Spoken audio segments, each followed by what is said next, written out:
नमस्कार दोस्तों और मेरे प्यारे बच्चों, थैंक यू सो मच जो आपने मेरे प्रीवियस वीडियो पे गूगल एडसेंस वाला में बहुत सारा प्यार दिए। एक साल बाद नियरली हम उस वीडियो को अपलोड किए थे। एक्सपेक्टेड नहीं था कि व्यू आ जाएगा, इतना कहा था, बट अच्छा व्यू आ गया है।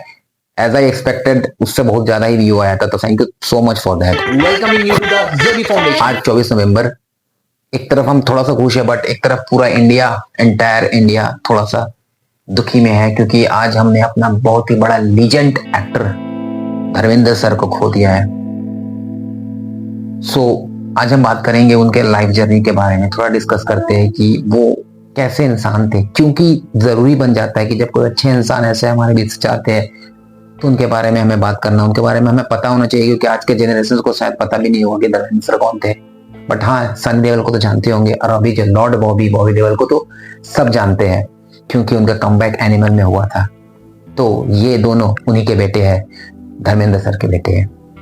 तो ये धर्मेंद्र सर अपने आप में इतना बड़ा लेजेंड थे कि बॉलीवुड में नियरली 50 इयर्स तक उनका डोमिनेंसी रहा, उन्होंने राज किया। इनफैक्ट हम कह सकते हैं 300 से ज्यादा फिल्म दिए हैं, और सबसे ज्यादा इंडियन हिंदी सिनेमा में हिट देने वाला जो रिकॉर्ड है, चाहे एक साल में 7-8 हिट फिल्म देने हो या तो लाइफ टाइम में सबसे ज्यादा हिट फिल्म देने के अगर मामले में आए तो वो है धर्मेंद्र सर।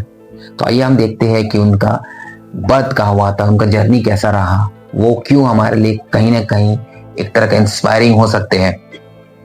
तो धर्मेंद्र सर का जो पूरा नाम है धर्मेंद्र सिंह देओल नाम है, जिनका जन्म 8 दिसंबर 1935 में हुआ था, और वो नजरेल के एक नजरेल नाम के गांव है जो कि लुधियाना में है, वहां पर उनका बर्थ हुआ था।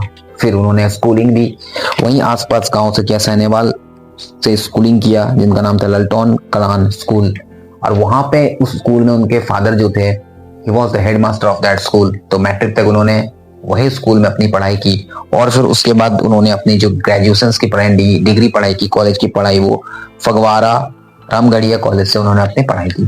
पढ़ाई तक तो ठीक था, बट उस दौर में जो फिल्म का दौर आ चुका था 1935 में, जब उन्होंने जन्म लिया था, तो वो एक तरह का ब्रिटिश इंडियन कहलाते थे, क्योंकि उनका सिटीजनशिप ब्रिटिश इंडियन था। एज यू ऑल नो कि 1947 में इंडिपेंडेंस डे हुआ था, सो वो ब्रिटिश इंडियन वगैरह थे। बट फिल्म फिर आने चालू हो गया था, और उस समय जो राज था, वो जो पूरा क्रेज था, वो था दिलीप कुमार सर के एंड देवानंद सर के।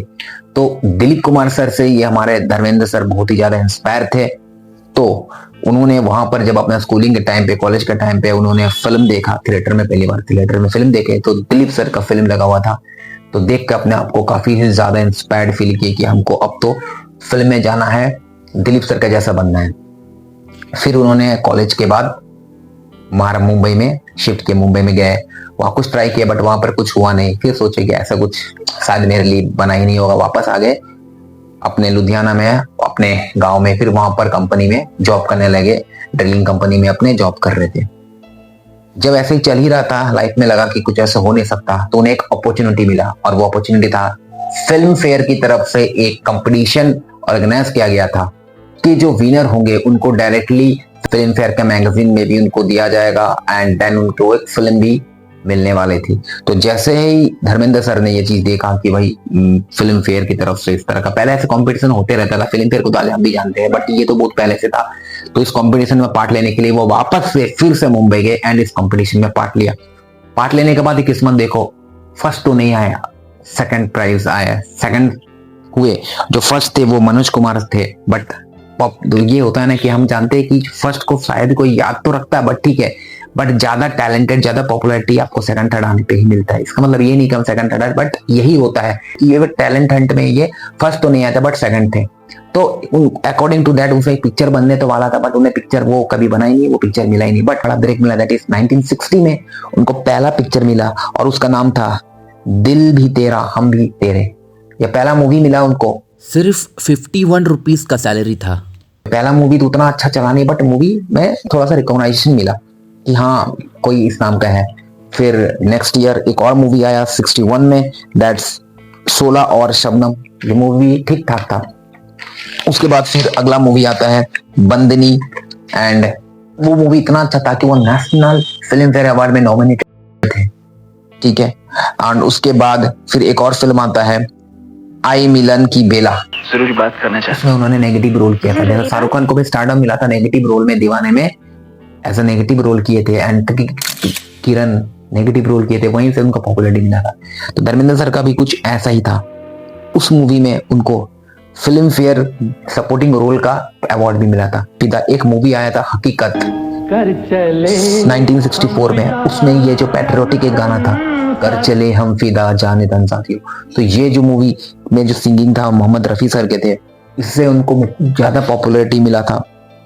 और उसके बाद नेक्स्ट 2 साल बाद 1966 में एक फिल्म आया था फूल और पत्थर। मैंने सब कुछ बर्दाश्त किया, पेट की भूख बर्दाश्त नहीं कर सका। ये टाइम तक आता है 1996 60 से लेकर के 66 तक थोड़ा स्ट्रगल हुआ था, बट 64 66 में उनको पॉपुलैरिटी फेम मिलना चालू हो गया था 6 साल बाद।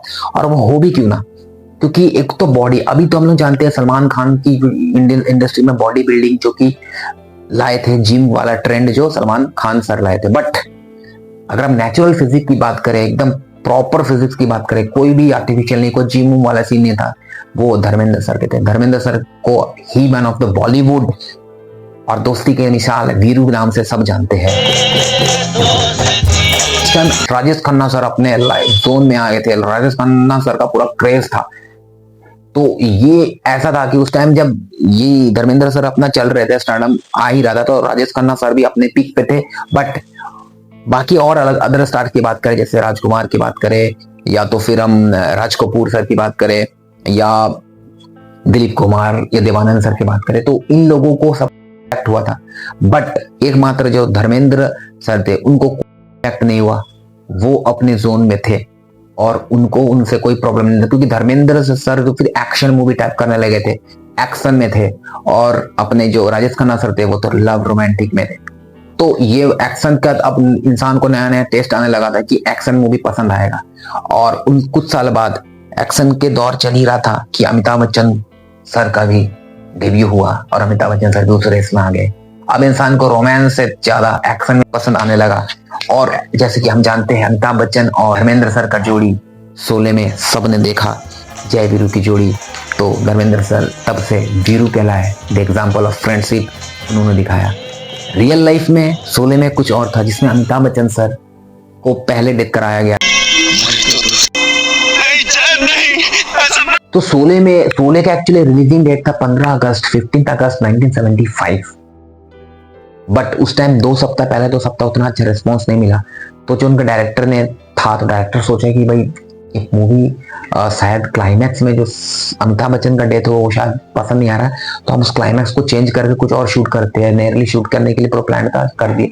बट फिर वर्ड ऑफ माउथ आदमी को वो फिल्म पसंद आने लगा, फिर उन्होंने रीशूट करने का प्लान को पोस्टपोन किए, और उसके बाद वही मूवी पैन इंडिया में पूरा रिलीज के 11 अक्टूबर को फिर से वो रिलीज हुआ। एंड उसके बाद वो जो मूवी चला वो खतरनाक चला, 286 वीक वो मूवी था। एंड और वो एक वर्ल्ड रिकॉर्ड हुआ, नियरली 5 साल तक वो मूवी एक थिएटर में चला। और उसके बाद ओवरऑल कल्ट फॉलोअर्स बहुत भयानक थे, उसका रिकॉर्ड कोई तोड़ने वाला पैदा नहीं हुआ था। बट हाँ, वो रिकॉर्ड टूटा बाद में, शाहरुख खान सर ने वो रिकॉर्ड तोड़ा। बट अपने आप में शोले एक माइलस्टोन था। फिल्म फेयर के लिए उनको 4 बार नॉमिनेशन भी मिला, 4 बार फिल्म फेयर में नॉमिनेट हुआ। बट एक अफसोस लाइफ में रह गया कि उनको आज तक कभी भी बेस्ट एक्टर का अवार्ड नहीं मिला। नॉमिनेशन तो 4 बार हुआ, बट बेस्ट एक्टर का अवार्ड नहीं मिला। फिल्म फेयर नहीं होता तो शायद मैं फिल्म इंडस्ट्री में नहीं आ पाता।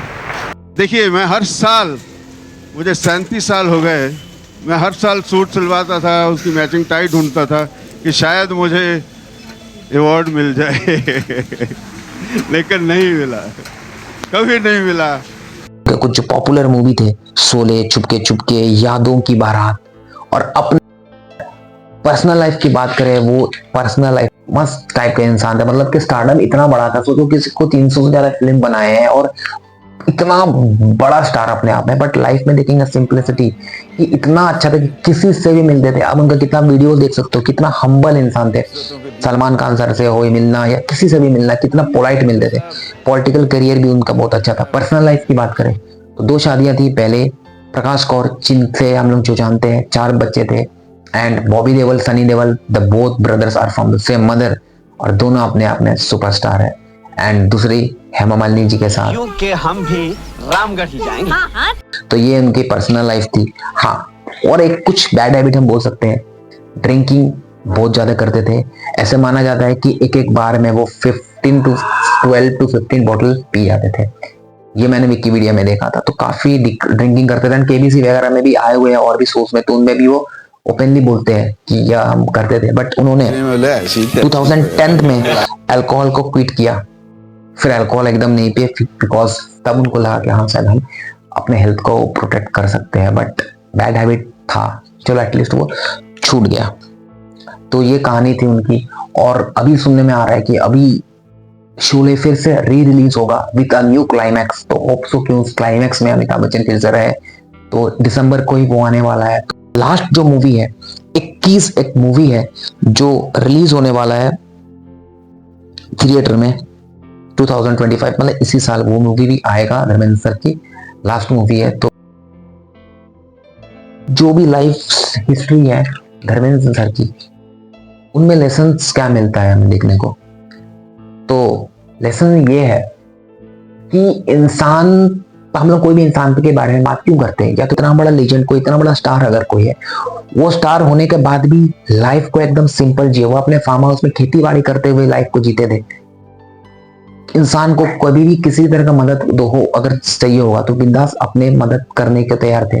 बट उनके एज में, जब उनको एज हुआ तो उनका एक अफसोस था कि उनके बेटे उसके साथ में बैठ के उतना बातचीत नहीं करते थे, क्योंकि टाइम नहीं होता। कुछ अच्छे लेसन्स बताते थे खुद भी।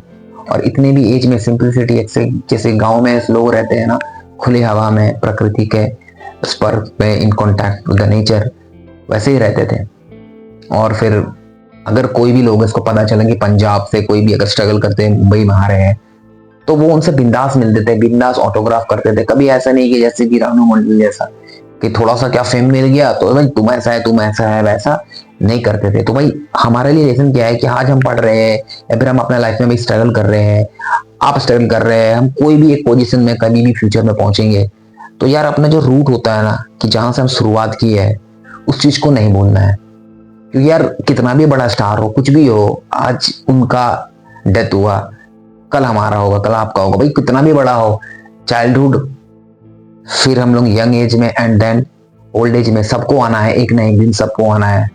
तो वो जो अगर आना ही है तो क्या घमंड करना भाई। आज हम घमंड करेंगे हम बड़ा स्मार्ट है, बहुत मस्त है, ऐसा है, मेरे पास इतना पैसा है, भाई कुछ भी हो, start point and and point fix है सबके लिए।